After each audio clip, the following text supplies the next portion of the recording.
22వ వచనం,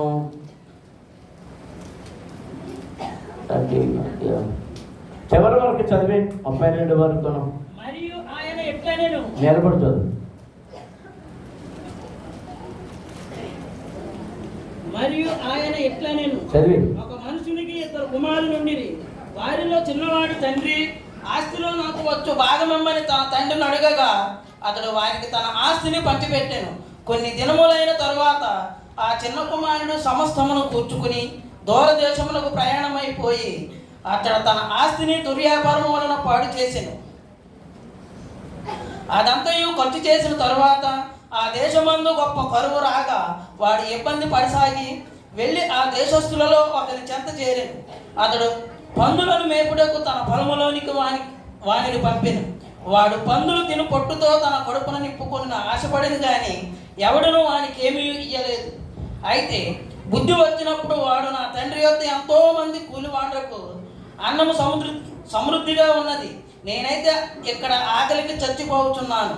నేను లేచి నా తండ్రి యొద్దకు వెళ్ళి, తండ్రి, నేను పరలోకమునకు విరోధముగాను నీ ఎదుటను పాపము చేసి తిని ఇక మీదట నీ కుమారుడనని అనిపించుకొనుటకు యోగ్యుడను కాను. నన్ను నీ కూలి వారిలో ఒకనిగా పెట్టుకొనమని అతనితో చెప్పుదనుకొనెను. లేచి తండ్రి యొద్దకు వచ్చాను. వాడింకా దూరముగా ఉన్నప్పుడు తండ్రి వానిని చూచి కనికరపడి పరిగెత్తి వాని మెడ మీద పడి ముద్దు పెట్టుకొనెను.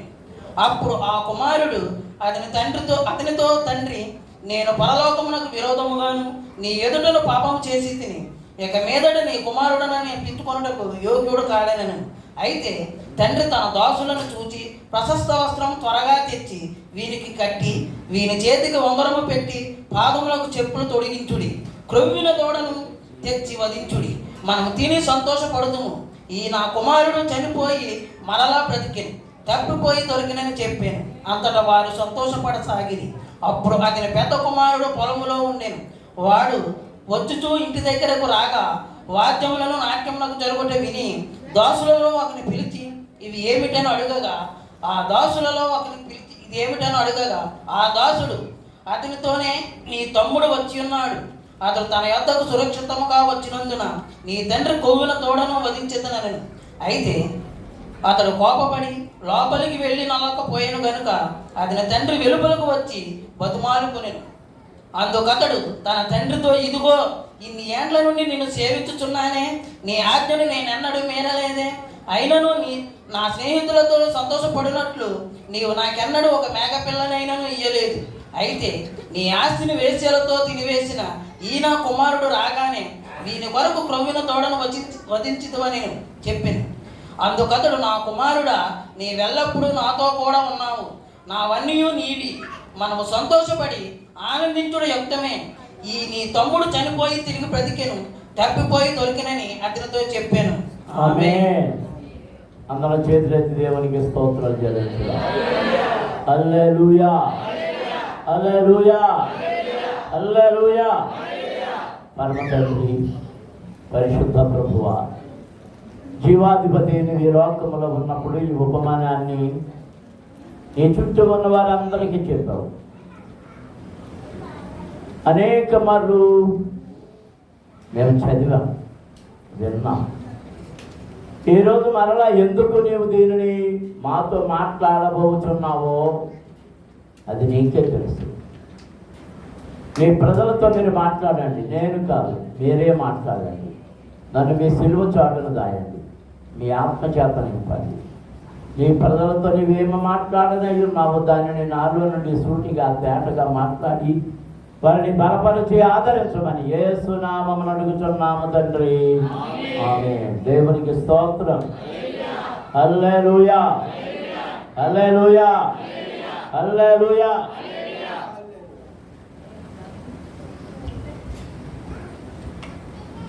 మనం దీన్ని సింపుల్గా చెప్పడం కోసం ఏం చెప్తారు? తప్పిపోయిన కుమారుడి కథ. ఏం కదా? తప్పిపోయిన కుమారుడి కథ. ఈ కథలో అనేకమైన ఆత్మీయ విషయాలు దాగున్నాయి.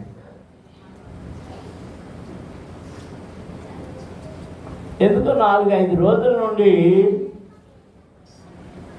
ఈ వాక్య భాగం నన్ను తొందర చేస్తుంది. దానిలో ముఖ్యంగా ఏది నన్ను తొందర చేస్తుందంటే తండ్రి ఇల్లు.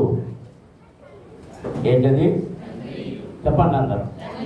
తండ్రి ఇల్లు. అతడు సామాన్యమైన తండ్రి కాదు, సామాన్యమైన కుటుంబం కాదు. ధనవంతుడైన తండ్రి, ఏ లోటు లేని ఇల్లు. ఇల్లుది సమస్త ఐశ్వర్యములు కలిగిన ఇల్లు. ఆ ఇంటిలో లేనిది ఏదీ లేదు. వెండి బంగారాలు ఉన్నాయి, పనివారు ఉన్నారు, భూములు ఉన్నాయి, విస్తారమైన ఐశ్వర్యం ఉంది. అయితే ఆ ఇంట్లో లేనిది అంటే నాకు కనపడింది. మరి బైబిల్ పండితులు ఏం చెప్తారు నాకు తెలియదు, కానీ అక్కడ లేనిది ఏంటో చెప్పండి. అమ్మ లేదు. అమ్మందా? ఎందుకంటే అమ్మ ప్రస్తావన రాలే అక్కడ. అమ్మ లేదు. అమ్మ లేకపోయినా కుమారులిద్దరిని సమానంగా చూచాడు తండ్రి. అందరూ దేవునికి స్తోత్రం చేస్తున్నారు. హల్లెలూయా, హల్లెలూయా. నేను ఈ వాక్యాన్ని కొంచెం పరిశీలన చేసినప్పుడు నా బుద్ధికి తోచింది చెబుతున్నా.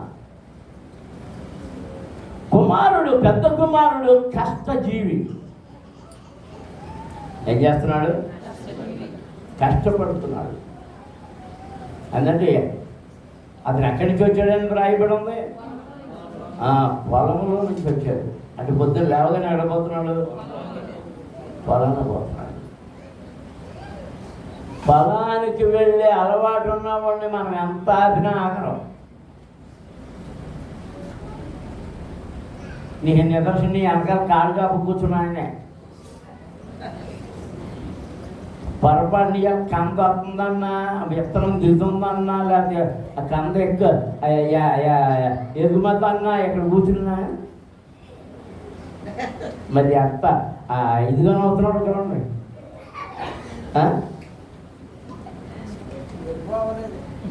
అది వెళ్ళిపోతాడు అట్లా ఉండడంట.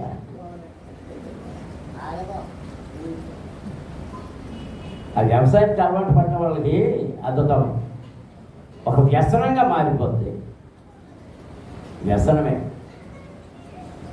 సమయానికి విత్తనం వేయాలి, సమయానికి దున్నాలి, సమయానికి నీరు పెట్టాలి, సమయానికి విత్తనం నాటాలి. ఇవన్నీ వారి హృదయంలో నాటుకుపోయి వారి మనస్సు అంతా దాని మీద ఉంటుంది. సమయానికి వారు లేచి వెళ్ళిపోతారు. బద్ధకం వారి జీవితంలోనికి రాదు. బద్ధకం రాదు. దానికి తగ్గట్టుగానే వారి శరీరం కూడా ఆరోగ్యంగానే ఉంటుంది.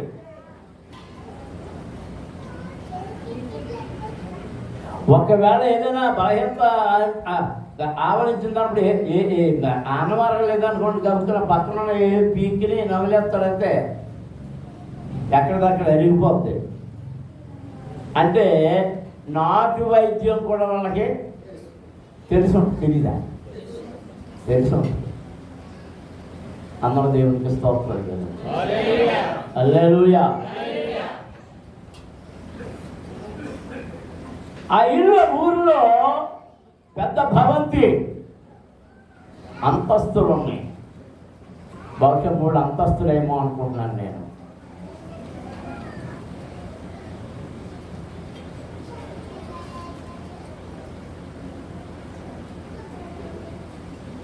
సంతోషానందాలు ఉన్నాయి. పెద్ద కొడుకు వ్యవసాయం చేస్తుంటే చిన్న కొడుకు ఏం చేస్తున్నాడు?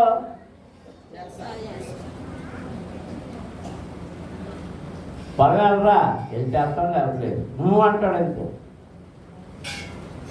మరో చోట కూడా చెప్పబడింది,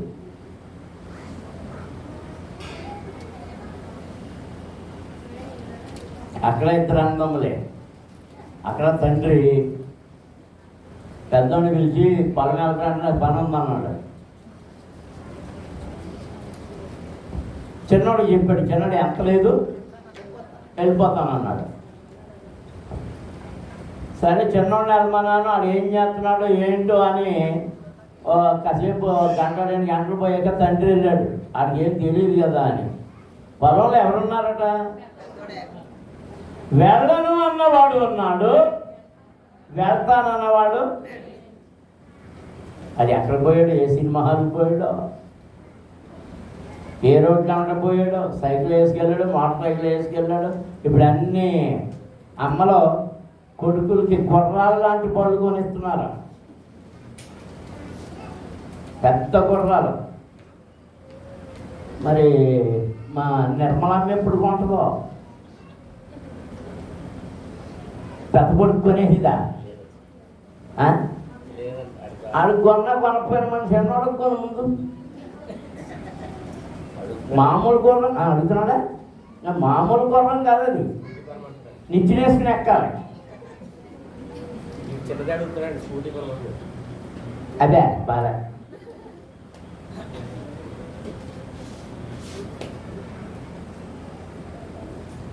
వాడు ఏం చేశాడంటే వాడికి స్నేహితులు ఎక్కువ. ఎవరికి? ఖాళీ ఎక్కువ కనుక, పొలమేళ్ళని కనుక ఎవరు ఎక్కువయ్యారు? తండ్రి సంపాదించింది ఉంది, అన్నగారు పనిచేస్తున్నాడు, అన్ని సమయానికి అమలుతున్నాయి. బహుశా అమ్మలేదని కారం కూడా ఎక్కువైంది.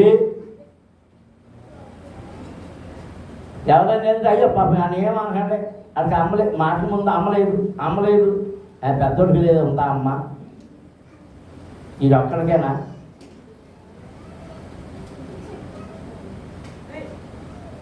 వీడు ఈ స్నేహాలు పట్టేసి మరి ఏమైందో 12 వచ్చి తండ్రి ఆస్తిలో నాకు వచ్చు భాగమిమ్మని తన తండ్రిని అడుగగా అతడు వారికి తన ఆస్తిని పంచిపెట్టెను.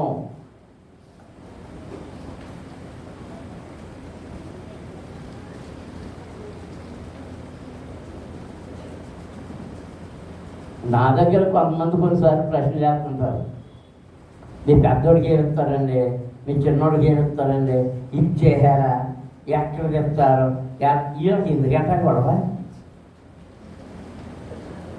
ఏం రాజుగారా, ఏ రాజుగారా, నీకేమో అందరూ వాటా ఇస్తారా, మరి నీకు ఎందుకంటే వాళ్ళ గొడవ?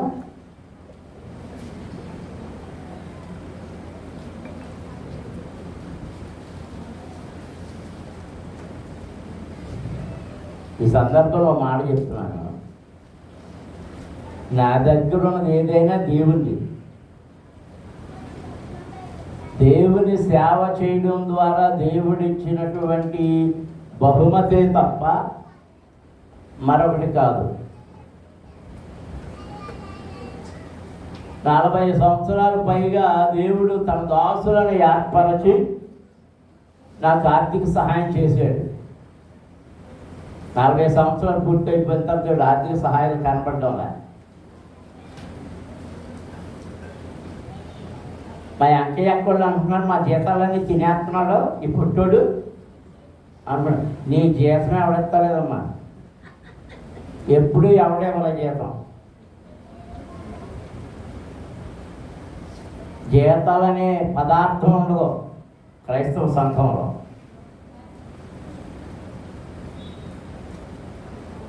ఎవరైనా ప్రేమించేదని సహాయం ఇస్తే దాంట్లోంచి సహాయం చేసి నా తోటి వారని ఇవ్వడమే తప్ప జీతాలు ఉండవు.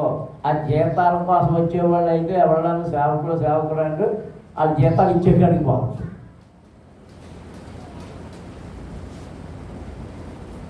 ఏమండి ఒక దగ్గర జీతం తీసుకుంటే ఏం చేయాలి? ఎప్పటి వరకు పని చేయాలి? యజమానుడి భోజనం చేసి చేతులన్నీ కడుక్కున్న తర్వాత అర్ధరాత్రి 12 అయినా నా టైం అయిపోయిందండి, 5 అయిపోయిందండి, నా 6 అయిపోయిందండి అని వెళ్ళిపోతాం, కుదరదంట. బైబిల్లోనే ఉంది, ప్రభువే చెప్పాడు. అది ఊరికినే చేస్తున్నాడా? ఏమన్నాడు? జీతం పుచ్చుకున్నాడు కాబట్టి యజమానుడు వెళ్ళమనే వరకు అవసరమైతే యజమానుడికి కాళ్ళు నొక్కుతా కూర్చుని ఆ నిద్రపోయాక అమ్మయ్య అని లేచి వెళ్ళాలి తప్ప ఇడు ఇది ఇష్టం వచ్చినట్టు వెళ్ళిపోవడానికి వీళ్ళు.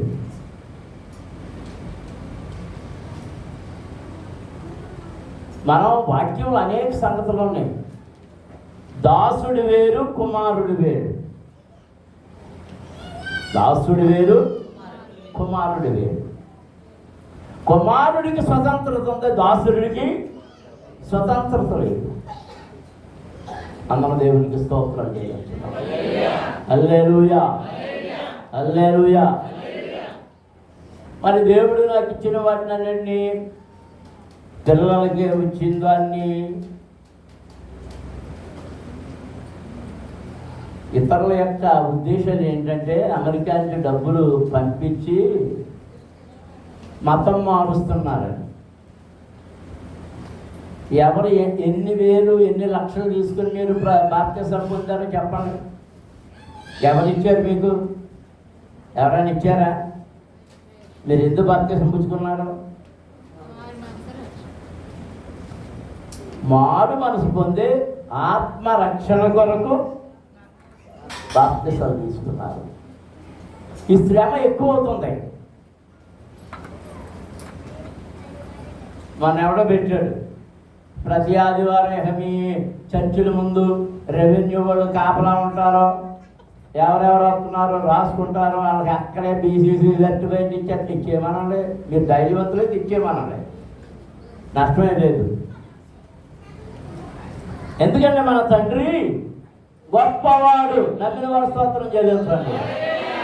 హల్లెలూయా. నేను క్రైస్తవుడికి నమోదయ్యాను. మా నమోదు ఇప్పుడు కాదు, మా తాత సర్టిఫికేట్ చూస్తే అందులో క్రైస్తవుడు అని ఉంది. మా నాన్నగారు క్రైస్తవుడిగా నమోదయ్యాడు, నేను క్రైస్తవుడిగా నమోదయ్యాను, నా పిల్లల్ని క్రైస్తవులుగా నమోదు చేశాం. అలా ఏం చేస్తున్నాను నాకు తెలవదు. నేను నా ఇప్పుడు ఉన్నవాడు మాత్రం క్రైస్తవుడిగానే నమోదు అవుతాడు. నా దగ్గర ఉన్నవాడు జూనియర్. ఏ జూనియర్? ఏ జూనియర్ మాట్లాడే చెప్పండి. జూనియర్ జడ్జన్ బాబు. నిత్యము ఆయన సన్నిధిలో యాజకులుగా నిలబడి ఉండడం ధన్యత. దేవుడు నాకు ఇచ్చాడని మాకు ఇచ్చాడని నేను నమ్ముతున్నాను, దానిని పొందగోరుచున్నాను. దేవునికి స్తోత్రం. హల్లెలూయా, హల్లెలూయా, హల్లెలూయా.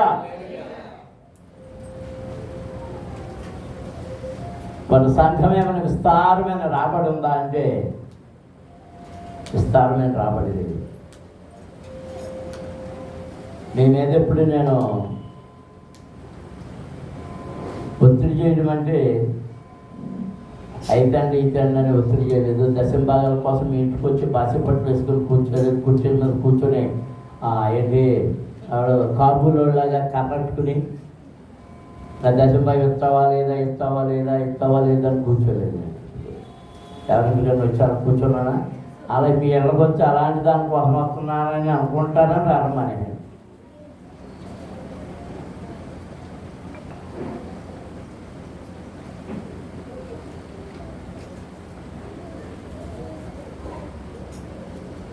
ధనం కోసం వెళ్ళేవాళ్ళు ధనం కోసం వస్తారు, దేవుని పని కోసం. దేవునికి స్తోత్రం. హల్లెలూయా, హల్లెలూయా. వీడు స్నేహితులను ఆదర్శం చేసుకున్నాడు. వాళ్ళు ఏమి నేర్పారో చెప్పుడు మాటలు.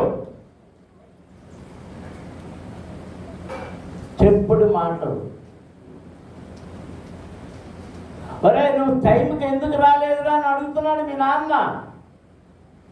మనం పార్టీలు చేసుకొని ఇవ్వట్లేదు, మనం పబ్బులకి వెళ్ళనివ్వడం లేదు, మనం ఈదుల్లో తిరగనివ్వడం లేదు, మనకి ఇష్టం వచ్చినట్టు ఇంకేయడం లేదు. ఎందుకంటే ఎందుకు నేర్పుతున్నారంటే వీడు కొడుకు కానీ యజమానుడు కొడుకు కానీ సమయానికి రాకపోతే వీడితో ఉన్న వాళ్ళందరూ పిలిచి బుద్ధి చెప్తున్నాడు. అది ఎవరికి నచ్చలేదు? స్నేహితులకి నచ్చలేదు కనుక వీళ్ళందరూ ఇప్పుడు విషయం ఎవరికి ఎక్కిస్తున్నారు? కుమారుడికి ఎక్కిస్తున్నారు. వాడు ఇప్పుడు వాళ్ళ మాటలు విని తండ్రితో అన్నాడు, తండ్రి ఆస్తిలో నా వాటా నాకు ఇచ్చేయి. ఆస్తిలో వాటా ఎప్పుడు అడగడానికి అర్హులో తెలుసా? తండ్రి సంపాదించిన దానిలో వాటా అడగడానికి ఎవరికి హక్కు లేదు. ఎవరు సంపాదించిన దాంట్లో ఆ వాటా అడగడానికి హక్కు ఉంది? తాత సంపాదించింది. తాత సంపాదించిన దాంట్లో వాటా అడగడానికే హక్కు ఉంటుంది ప్రతి కొడుకుకి. తండ్రి తాను సంపాదించిన తనకి ఇష్టం వచ్చిన వానికి ఇచ్చుకుంటాడు. ఎందుకంటే తండ్రికి తల్లికి ప్రతి కుమారుని యొక్క గుణ లక్షణాలు తెలుసు.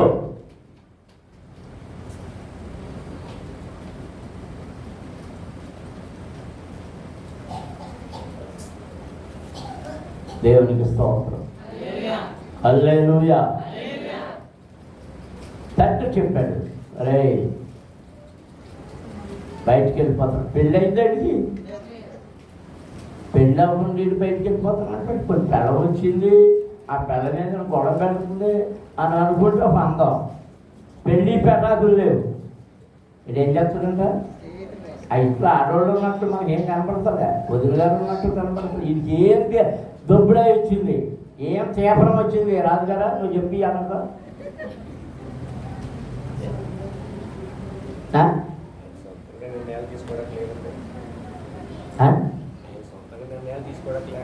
అది తండ్రి ఇంటిలో తండ్రి ఆజ్ఞ ప్రకారంగా నడవాలి.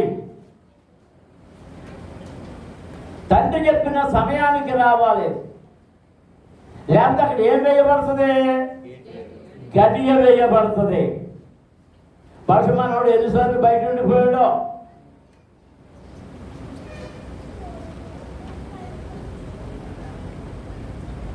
నాలుగు వారాల నుంచి కనపడుతుంది. ఇది ఏం కనపడుతున్నట్టుంది.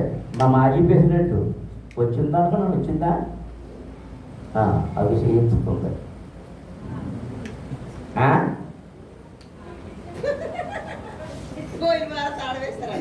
అదే ఇప్పుడు అదే చెప్తున్నా.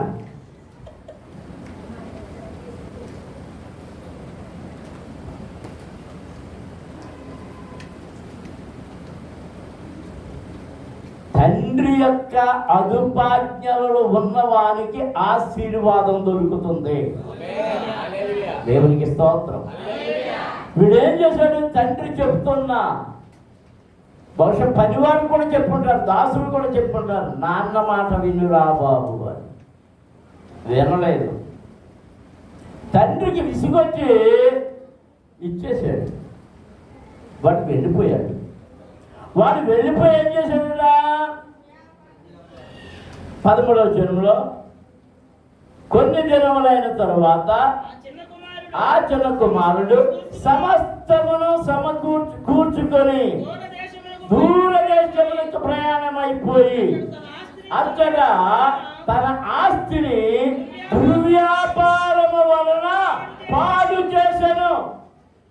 అదంతయు ఖర్చు చేసిన తరువాత ఆ దేశమందు గొప్ప కరువు రాగా వాడు ఇబ్బంది పడసాగెను. దేవునికి స్తోత్రం, హల్లెలూయా, హల్లెలూయా, హల్లెలూయా, హల్లెలూయా.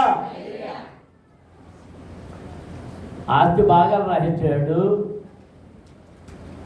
అంతా సమకూర్చుకున్నాడంటే అది బేరం పెట్టేశాడు అన్నమాట. అమ్మేశాడు. ఎవరికి అమ్మేశాడో తెలీదు. అది మనకు వివరంగా చెప్పలేదు. తన భాగాన్ని అంతటి పరాయి వాళ్ళ పాలు చేసేసాడు. అంతటి సమకూర్చుకున్నాడు, మూటలు కట్టుకున్నాడు. ఆ మూటలన్నీ స్నేహితులు తీసుకున్నాడు. నన్నరా ఈ మూటలు తీసుకుని నడవండిరా అన్నాడు. ఎక్కడికి వెళ్ళిపోయాడంట చెప్పండి, అందరూ చెప్పాలి. దూరదేశములకు ప్రయాణం అయిపోయి అక్కడ కాపురం పెట్టి దుర్వ్యాపారము వలన, దేని వలన? ఏ వ్యాపారం? దుర్వ్యాపారం. మరి ఏ వ్యాపారాలు చేశాడో అందరూ దేవునికి స్తోత్రాలు చెల్లించాలి. హల్లెలూయా, హల్లెలూయా, హల్లెలూయా. పిల్లలారా, సంఘాల్లో కూడా దుర్వ్యాపారములు చేస్తున్న వారు ఉన్నారు. నేను చాలామందికి సలహాలు ఇచ్చి చెడ్డోడిని అవుతున్నాను, కానీ సలహాలు ఇవ్వక మాన్నం. ఈ యవనస్తులైన పిల్లల్ని ఎక్కడికి వెళ్ళొద్దు అంటున్నానంటే, ఉద్యోగాలకి సారా కొట్టుల్లోకి వెళ్ళొద్దు అంటున్నాను. వీళ్ళందరూ ఎక్కడికి వెళ్తారు? ఉపలాట పడుతున్నారు. యా డబ్బులు వస్తే దాంతోపాటు మందు హాయిగా తాగొచ్చు.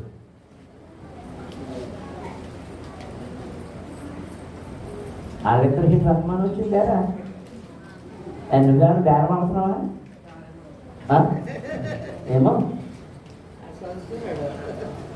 ఏమో పరిదా ఆ కాలేజీలోకి వచ్చేస్తాను, సెలవుల్లో వచ్చేస్తాను అన్నాడు.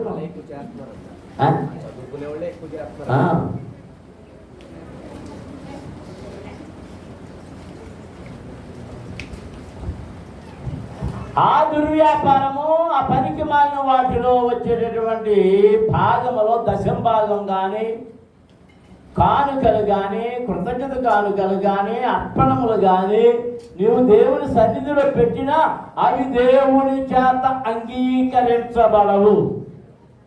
దేవుడు వాటిని అంగీకరించడు. దేవుడు వాటిని అంగీకరించడు.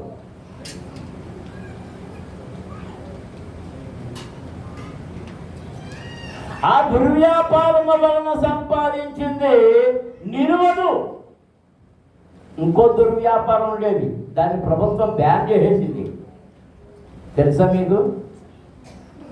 వెనకాల వాళ్ళు తెలుసా? అదే అచ్చం గారా చెప్పు ఏంటో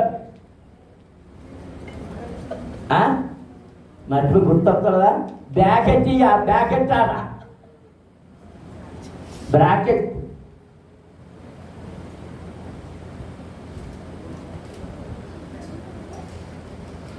మళ్ళీ ఈ నెంబర్లు ఎక్కడి నుంచి? కొవ్వూరు నుంచి వస్తాయి వాళ్ళకి నెంబర్లు. ఆ బస్సుడు చెప్తాడు అని చెప్పి 10 బ్రాకెట్ రాస్తున్నప్పుడు అక్కడ ఆ బస్సుడు కోసం నిలబడి ఉంటాడు. వీళ్ళు సాయంత్రం కట్టేవారు, సాయంత్రం మందేసి వచ్చేసి 2 నెంబర్లు కట్టేవాళ్ళు ఉండేవారు, 1 నెంబరే కట్టేవాళ్ళు ఉండేవాడు. వాకడేసి ఆ ముగ్గురు ఉండేవారా? నువ్వెవరిని అడుగుతున్నావు? నాకేం తెలుసు. ఒరే మీ నాన్న కూడా ప్యాకెట్ రాసేవాడా? అది తప్పించుకొని అనుకుంటుందా? రాహేరా మెరుపు వాళ్ళ అబ్బాయి రాసేవాడు.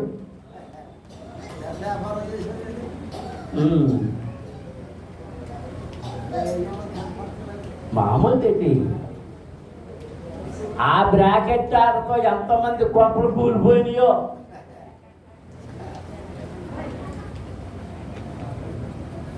జోదం అదే బ్యాకెట్ 3 ముక్కలాట. దుర్వ్యాపారం. ఎందుకు దుర్వ్యాపారం? ఈ వ్యాపారముతో నా ధనాన్ని అనేక రెట్లు చేసుకుంటాను అనే దురాశతో దానిలో పెట్టి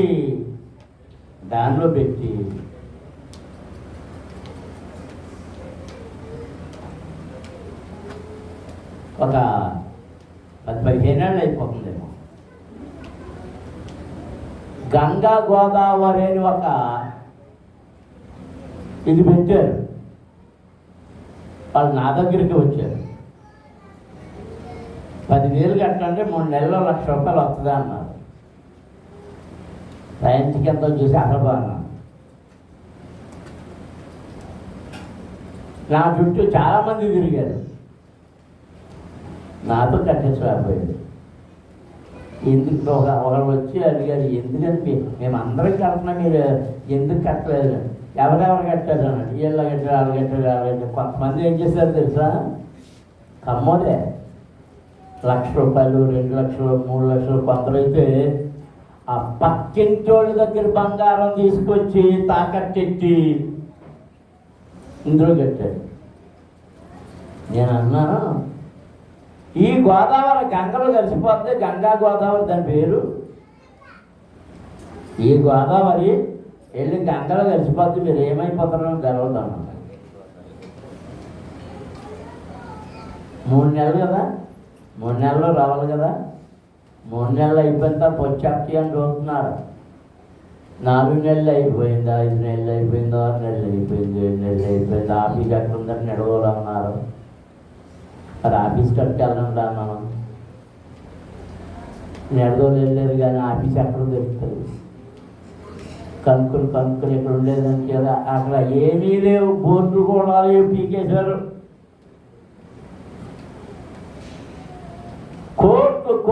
కోట్లు నష్టపోయారు ఈ తూర్పు పశ్చిమ గోదావరి జిల్లాలో. ఏ వ్యాపారం ఇది? వ్యాపారం, దురాశతో కూడిన వ్యాపారం.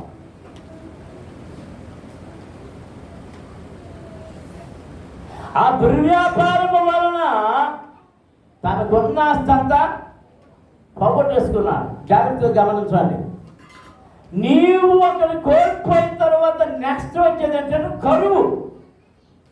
ఆ దేశములో కరువు సంభవింపగా.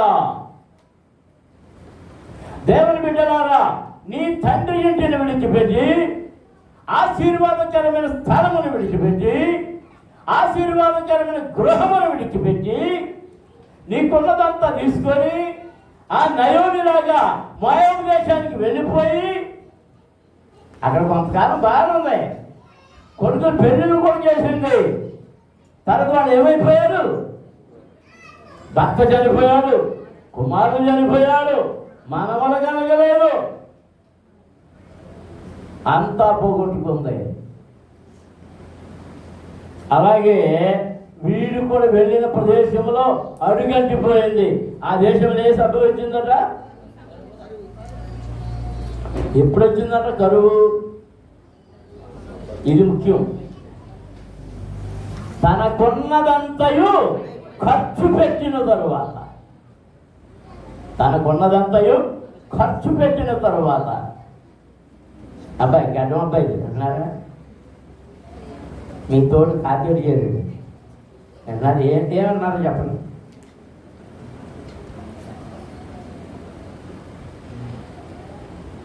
వాడికి ఉన్నదంతా ఖర్చు పెట్టిన తర్వాత ఏమొచ్చిందట? కరువు వచ్చింది. కరువు వచ్చిన తర్వాత ఇప్పుడు వీడికి ఆహారం దొరకడం లేదు. ఎప్పుడైతే కరువు వచ్చిందో మొదలుగా వాడిని వెళ్ళిపోయి ముందు ధనం వెళ్ళిపోయింది. తర్వాత ఎవరు వెళ్ళిపోయారు? స్నేహితులు అందరూ వెళ్ళిపోయారు. ఎవడో ఆఖరి వరకు మిగిలాడేమో కానీ వాడు కూడా వెళ్ళిపోయాడు. ఆహారానికి ఇబ్బంది పడుతున్నాడు, నిలవడానికి ఇబ్బంది పడుతున్నాడు. వాడు ఇబ్బంది పడసాగి వెళ్ళి ఆ దేశస్తులలో ఒకని చెంత చేరెను. దేవునికి స్తోత్రం. ఎవరి చెంత చేరాడు? ఎవడాడు? ఆ దేశస్తులలో. ఏ దేశస్తులు వారు? దేవుని ఎరుగని దేశస్తులు, యెహోవాను ఎరుగని ప్రజలు, వాక్యమును ఎరుగని ప్రజలు, సొదొమ గొమొర్రాల వంటి వారు, కేవలం సంతోషాన్ని కోరుకునేవారు, కేవలం డ్యాన్సులు కోరుకునేవారు, కేవలం ఆనందాన్ని, పాటలు వాటిని మాత్రమే కోరుకునేవారు. వారి జీవితాల్లో ప్రార్థన లేదు, వారి జీవితాల్లో వాక్యం లేదు, వారి జీవితంలో మరణ పెట్టడం లేదు, దేవుని సన్నిధి లేదు, పాప క్షమాపణ లేదు, ఖండింపు లేదు. ఇష్టానుసారముగా జీవించడం సొదొమ గొమొర్రాల కంటే భయంకరమైన స్థితి. స్త్రీలను స్త్రీలు వివాహం చేసుకోవడం, పురుషులను పురుషులు వివాహం చేసుకోవడం, అలాంటి భయంకరమైన పరిస్థితుల్లో ఉన్న ఆ దేశంలో వాక్యాన్ని చెంత చేరాడు. వాడు ధనవంతుడే, ఒక ధనవంతుని ఎంట చేరాడు, వాడిని చెంత చేరాడు. దేవునికి స్తోత్రం, హల్లెలూయా. అందరూ స్తోత్రం చెల్లించుదాం, హల్లెలూయా, హల్లెలూయా. వాని చెంత చేరినప్పుడు వీడు ఏమనుకున్నాడంటే ఏదో పనిస్తాడు, ఏదో పని చేయించుకుంటాడు, నాకు ఆహారం దొరుకుద్ది అనుకున్నాడు. వాడేం చేశాడంటే వీడు పరాయి వాడు, ఎక్కడి నుంచో వచ్చినాడు, బాగా బతికాడు, దానికి దీనికి ఏ పని తెలియదు. ఏం పని తెలుసా? నీళ్లు పోయడం తెలుసా? పొలంలో పని చేయడం తెలుసా? కొన్ని చిత్రీ పట్టడం వచ్చా? రంపం పోయడం వచ్చా? పోనీ తాపీ పని వచ్చా? ఇసుక కలపడం అయినా వచ్చి ఇసుక సిమెంటు ఏ పని రాదు. పెత్తనం చేయడం ఒకటే వచ్చు. ఏంటి చెప్పండి? పెత్తనం చేయడం ఒకటే వచ్చు. ఒరే నువ్వు పెత్తనం మాత్రమే చేస్తావు కనుక నీకు పెత్తనం చేసే ఉద్యోగం ఇస్తాను అన్నాడు. భలే భలే అనుకున్నాడు. ఏమనుకున్నాడు? భలే భలే అనుకున్నాడు. అప్పుడు మనుషులు అక్కడ పెంచి అన్నాడు, ఒరే నేను తీసుకెళ్ళి మన పంతులు ఉన్నాయి కదా వాటిని మేపడానికి అప్పచెప్పరా అన్నాడు. మరి పెత్తనమే కదా. ఇప్పుడు కాపరయ్యాడు. ఏమయ్యాడు చెప్పండి? ఏ కాపరే? మన యేసయ్య ఏ కాపరే? ఈడే కాపరే, నేనే కాపర్నే, మూర్ఖుల కాపర్ని, మాట విననోళ్ళ కాపర్ని. మీరు ఎప్పుడైనా మాట ఇంటి కదా? అంటే గొర్రెల కాపరితో పాటు ఏ కాపరి ఉన్నాడు? ఆ దగ్గర గొర్రెల కాపరి లేరా? ఉన్నారు కానీ గొర్రెల కాపరిగా వాడు పనికిరాడు. గొర్రెలు నమ్మేసుకుంటేనో, గొర్రెలు నమ్మేసుకుంటేనో. అయితే వాడు ఎక్కడికి పంపబడ్డాడు? పందుల దగ్గరకు పంపబడ్డాడు. పందుల కాపరి అయ్యాడు. వారికి తగినదే. పందులలో ఏముంటాయి? పందులు ఏ జంతువులు చెప్పండి? అపవిత్రమైన జంతువులు. చెప్పండి, ఏ జంతువులు? అపవిత్రమైన జంతువులు. దేవుడు వాటిలో పేరు కూడా పలకడానికి ఇష్టపడాడు. వాటి పేరు కూడా పలకడానికి ఇష్టపడాడు. అలాంటి వాటిని కావలి గాయడానికి పంపాడు.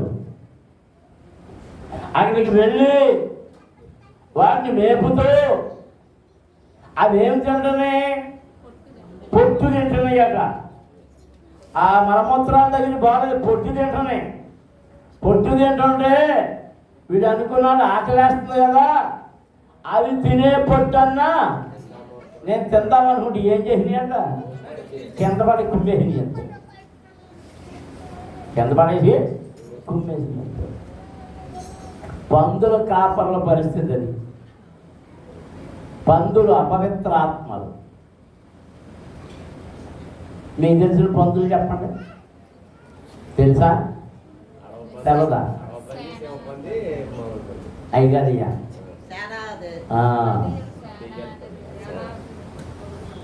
అతి పేరు శాన. ఎన్ని పందులు? ఎన్ని దెయ్యాలు? 6,000 దెయ్యాలు. పందులు ఎన్ని ఉన్నాయి? 2,000. 3 2,000. 6,000 వచ్చి 2,000 దూరిని. అంటే ఒక్కొక్క పందికి ఎన్ని దురాత్మలు పట్టినాయి? 3 ఝాన్సీయా? ఝాన్సీ కదా, నువ్వు ఝాన్సీ అనుకున్నాను. ఝాన్సీ ఏమైంది? జ్వరమా? ఇది ఆత్మానం జ్వరమే.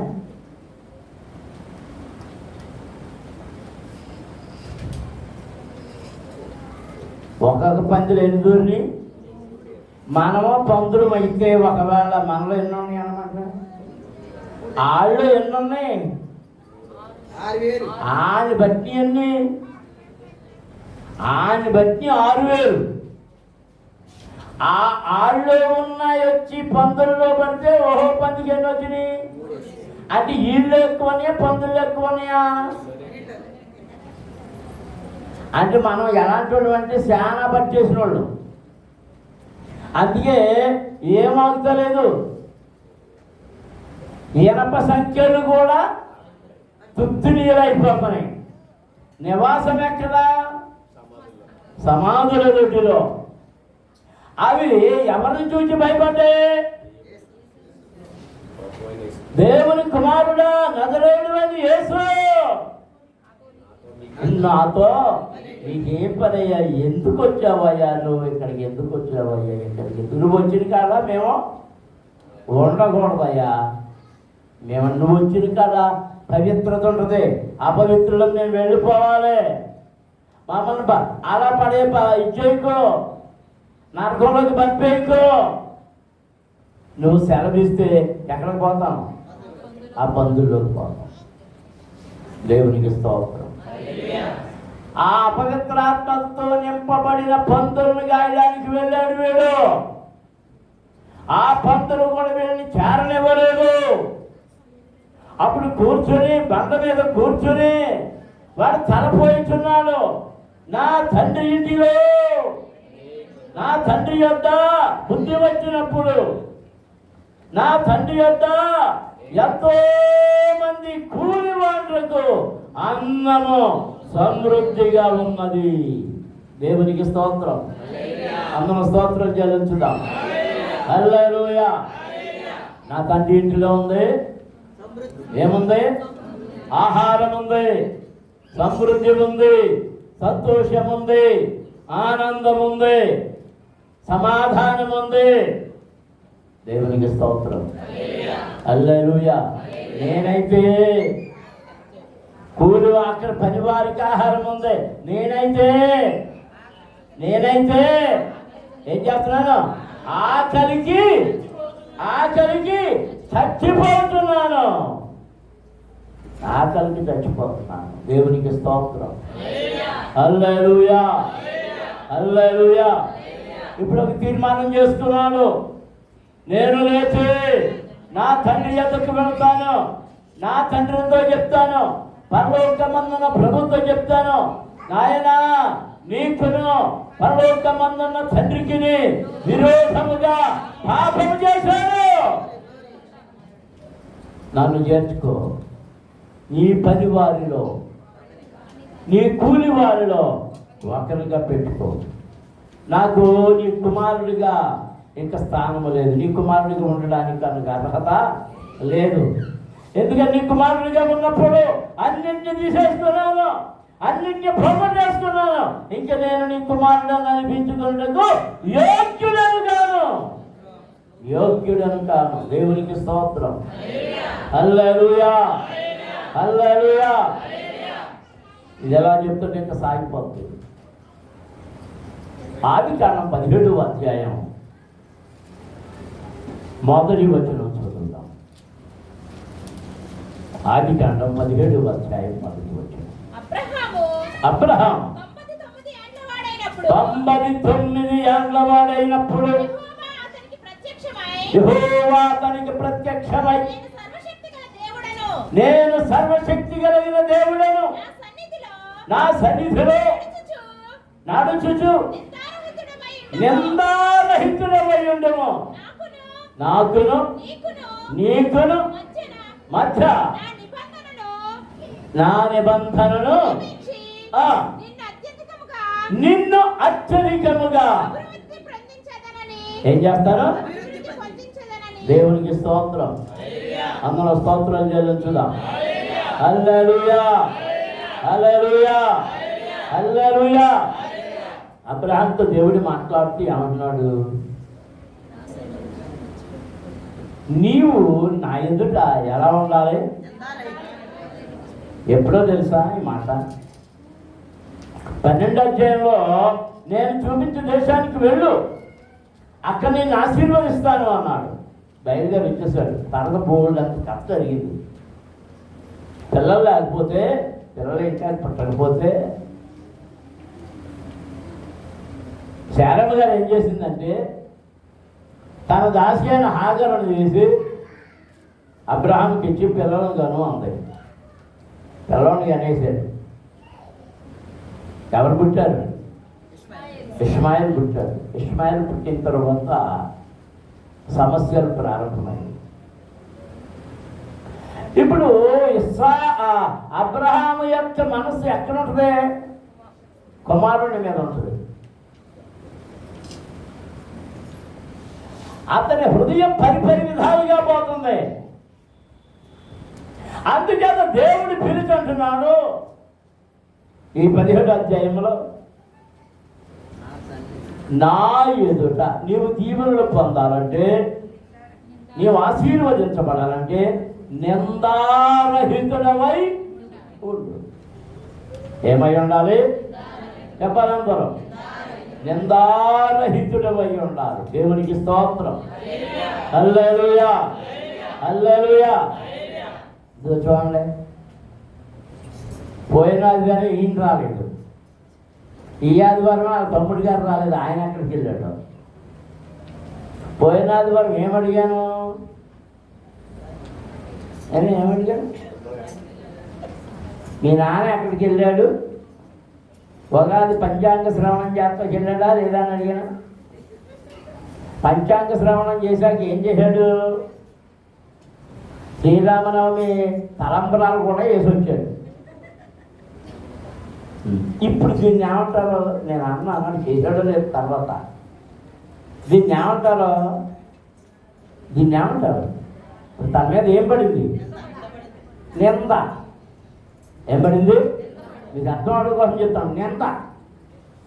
నింద. దేవుడు ఏమంటున్నాడు? నిందారహితులుగా ఉండి. ఎలాంటి హెచ్చులప్పుడు పాత్ర కొట్టకూడదు. ఎక్కడికి ఏమవుతాడు? ఇదే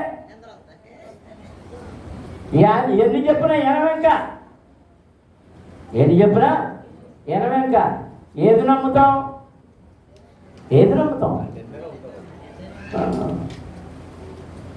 నీవు దీవెనకు అర్హత కావాలంటే, నీవు దీవెన పొందదలుచుకుంటే ఏమై ఉండాలి?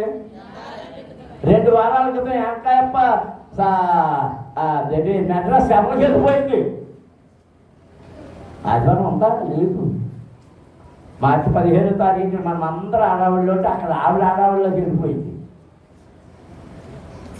ఏం చేసిందో ఏంటో. ఇప్పుడు సంఘంలో ఏమొచ్చింది నీకు? మరి ఆశీర్వాదం పొందడానికి అర్హత ఉంటుందా? ఉండదు. అబ్రహాము దేవుని ఆశీర్వాదం పొందుకోవాలంటే ఏ జీవితం కలిగి ఉండాలి? పోయిన వారం రేచలమ్మందా? లేదు, వెళ్ళిపోయింది. ఇప్పుడు పాటలు అయిపోయి మళ్ళీ వెళ్ళిపోతాయి.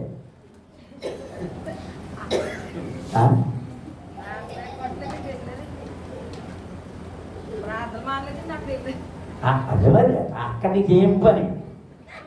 నీకు అక్కడేం పని? అక్కడేం పని నీకు?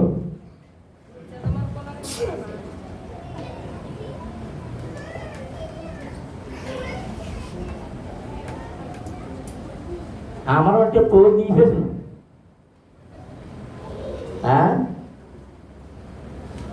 నీళ్ళేది. ఇది ఎక్కడికి వచ్చాడు? ఎన్ని చేసి నీ తండ్రి ఇంటికి చేరాలి. అన్ని కోల్పోయాడు తండ్రి ఇంటికి చేస్తే ప్రయోజనం ఏంటి? అక్కడ ఏమైనా మిగిలి ఉందా? లేదు. ఇక్కడ విచిత్రం ఏంటంటే తండ్రి ఎక్కడి నుంచి పై గదిలో నుంచి చూస్తున్నాడట. రోజు ఇదే పని పెట్టుకున్నట్టున్నాడు. వాడు వచ్చేస్తాడని తెలుసు, పాడు చేస్తాడని తెలుసు, ఆకలిగా అలమటించిపోతాడని తెలుసు. అంచేత చూస్తున్నాడు. దూరముగా ఉండగానే వాడిని చూచి కనికరపడి పరిగెత్తుకొని వచ్చి ఆ పరివాళ్ళను పంపించి వాడిని తీసుకుని వచ్చి వారి మెడ మీద పడి ముద్దు పెట్టుకొని ఏడుస్తూ పరివాళ్ళకి చెప్తున్నాడు, ఒరే వీడిని తీసుకెళ్ళి స్నానం చేయించండి, బట్టలు తొలగించండి, మంచి కొవ్విన పెరుగుని తీసుకురండి, దానిని భజించండి, పండగ చేసుకుందాం. మొదలెట్టేశారు. అందరు బాజాలు మోగేస్తున్నాయి, వంటలు వండేస్తున్నారు, అంతా జరిగిపోతుంది. ఇంతలోకి బహు మరి పని అయిపోయి ఉంటుంది, సాయంత్రం 4 అయిపోయి ఉంటుంది. ఎవరు వచ్చారు? పెద్దోడు వచ్చాడు. ఇంటికాడ ఏం జరుగుతున్నాయి? అబ్బో తప్పెట్లు, తాళాలు, బాజాలు, పాటలు, డ్యాన్సులు, ఏంట్రా ఈ గొడవ ఏంటని తర్వాత ఏంట్రా ఈ గొడవ అంటే ఎవరు అదే మీ తమ్ముడు గారు వచ్చారు అందుకేనండి అన్నే అన్న నాలుగు సెంటరోడు అంతే. బయట ఉండిపోయాడు. అవన్నీ పాడు చేస్తే మళ్ళీ తీసుకొచ్చి ఇచ్చేస్తున్నాడా? ఇక నేను రాను, ఇంట్లోకి రాను, వాడున్న చోట నేను ఉండను. వెళ్ళిపోయినాడేమో తిరిగి వచ్చాడు, తిరిగి వచ్చినాడు ముద్దు పెట్టుకున్నాడు, వాడు లోపలికి వచ్చాక ముద్దు పెట్టుకున్నాడు. ఇప్పుడు రానని బయట ఉన్న వారికి వాళ్ళకు తండ్రి బయటికి వెళ్ళాడు. తన ఇంటిలో నుండి బయటికి వెళ్ళి, ఒరే నాన్న వాడు అన్నీ పోగొట్టుకున్నాడు వచ్చాడు. ఈ భోజనం తప్పడానికి ఇంకేమీ లేదు, నాకున్నవన్నీ నీవే, నావన్నీ నీవే. దేవునికి స్తోత్రం. నీవు దేవునితో నిలిచి ఉంటే, సంఘములో నిలిచి ఉంటే, సంఘమునికి ఇచ్చిన వరములు, సంఘమునికి ఇచ్చిన ఫలములు, సంఘమునికి ఇచ్చిన దీవెనలన్నీ నీకు మాత్రం నిలబడతాయి. వెళ్ళిపోయి అటు ఇటు తిరిగి వచ్చిన వాళ్ళు క్షమపడు, ఒకరితో ప్రార్థన చేసుకుందాం. తప్పిపోయి తిరుగుతున్న వాళ్ళలారా, సంఘాలు పట్టుకుని తిరుగుతున్న వాళ్ళలారా, అటు ఇటు పోతున్న వాళ్ళలారా, దేవుడు నీతో మాట్లాడుతున్నాడు. తప్పిపోయినా కుమారుడు తండ్రి